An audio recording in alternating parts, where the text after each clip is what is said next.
Welcome to the European Parliamentary Research Service podcasts. In this podcast, we'll talk about the EU's renewed efforts to ensure that the principle of equal pay for equal work between men and women becomes a reality. And believe me, regardless of your gender, this debate touches you directly. So keep listening. Equal pay for equal work, or work of equal value between men and women, has been a right in the EU since 1957. Yet the painful truth is, women in Europe are paid on average 14% less than men, which equals almost 2 months of salary. Most Europeans, 70% to be precise, are aware of this imbalance, and 9 out of 10 think it's completely unacceptable. So why is it so difficult to close the gender pay gap? Here's Marie Lecerf from the European Parliamentary Research Service. Well, it's true that the implementation and enforcement of this principle remain a challenge. Due to a lack of pay transparency, pay discrimination often goes undetected, and victims face difficulties to obtain redress. Furthermore, the ongoing COVID-19 pandemic will most likely exacerbate the gender pay gap to the disadvantage of women. The EU has been trying to raise awareness on this issue for decades. In 2011, it introduced the EU's Equal Pay Day, and in March 2014, it adopted a recommendation on strengthening the principle of equal pay between men and women through increased transparency.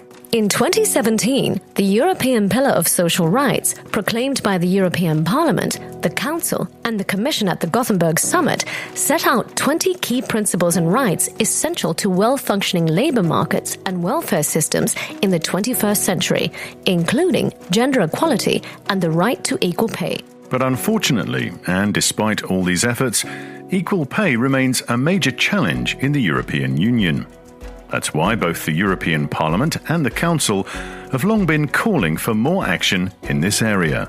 In June 2019, the Council asked the Commission to develop concrete measures to increase pay transparency. Answering this call, the President of the European Commission, Ursula von der Leyen, announced binding pay transparency measures as one of her political priorities for the current Commission. A commitment that was reaffirmed in the Gender Equality Strategy for 2020 to 2025, and on the proposal on pay transparency presented in March 2021. Let's hear President von der Leyen. We are proposing a European directive for pay transparency. It is built on 2 simple principles. Equal work deserves equal pay, and for equal pay, you need transparency. And women must know whether their employers treat them fairly, and when this is not the case, they must have the power to fight back and get what they deserve. As President von der Leyen suggests, the proposed directive aims to strengthen the application of the principle of equal pay for equal work or work of equal value between men and women through a double approach. Measures to ensure pay transparency for workers and employers on the one hand, and better access to justice for victims of pay discrimination on the other. Under the pay transparency measures, job seekers would have a right to know what kind of pay is offered for the posts they apply for, while employers would not be allowed to inquire about an applicant's pay history. Employees would have a right to ask their employer for sex disaggregated information on the average pay of other workers doing the same work or work of equal value. And employers with at least 250 employees would have to report on their gender pay gap and carry out a pay assessment if the gap exceeds 5% and cannot be justified. Under the access to justice measures, compensation would be available to victims of pay discrimination, with the burden of proof placed on the employer and sanctions for infringements of the equal pay rule. Workers' representatives would also have a role in pay assessments and legal proceedings, including the possibility of leading collective claims on equal pay. The new measures would apply to both public and private sector employers and would address the transparency of pre- and post-employment pay, as well as the transparency of company policy on pay and career progression. So how has the proposal been received by stakeholders and other EU institutions? While regretting that the proposal limits pay audits to big organisations, the European Trade Union Confederation welcomed it as a clear step forward. Here's their Deputy General Secretary, Esther Lynch. Every woman, no matter who she is or what work she does, deserves equal pay. But for so many women working in Europe, that's not the case. That's why we need this directive. This directive needs to help women get together in their unions and have the right to bargain for work of equal value. The business community received the proposal with a certain degree of skepticism, as they fear it may increase red tape and could expose companies to abusive litigation. Here's Valentina Guerra, policy advisor at SME United, an association giving SMEs a voice in Europe. SME United agrees on reducing the gender pay gap and promoting the equal pay principle. However, the binding measures in the proposal for a directive are not the adequate method to tackle the gender pay gap. Other measures would be more appropriate, such as tackling horizontal and vertical segregation, fighting gender stereotypes, and providing childcare and long-term care.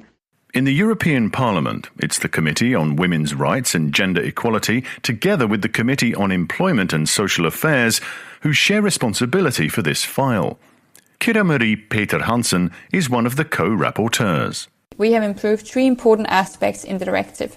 The workers' individual right to information, making sure that all workers have the right to information on the gender pay gap and the criteria for determining pay. Then we require more companies to make pay reporting and assessment by lowering the threshold from 250 to 50. Lastly, we are making the directive more inclusive by introducing an article on intersectionality. In November 2021, the Joint Committee took stock of the over 1,000 amendments tabled, and a final negotiating position could be agreed soon. The Council agreed its approach on the proposal in December 2021, paving the way for negotiations with the European Parliament to agree on a final text. Let's hear the words of Helena Dalli, European Commissioner for Equality, once member states reached a deal. What has been agreed here addresses the discrimination of an individual worker, and it addresses the systemic discrimination and bias that is hidden in pay structures and mechanisms. We know these problems can only be uncovered with transparency. Knowing whether your employer is treating you fairly is only resolving half of the problem. We want employees to be able to seek redress too, and we don't believe there should be a cost for doing this.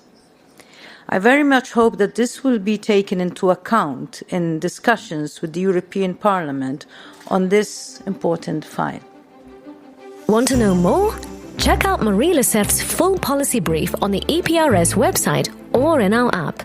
This is a European Parliamentary Research Service podcast. Thanks for listening.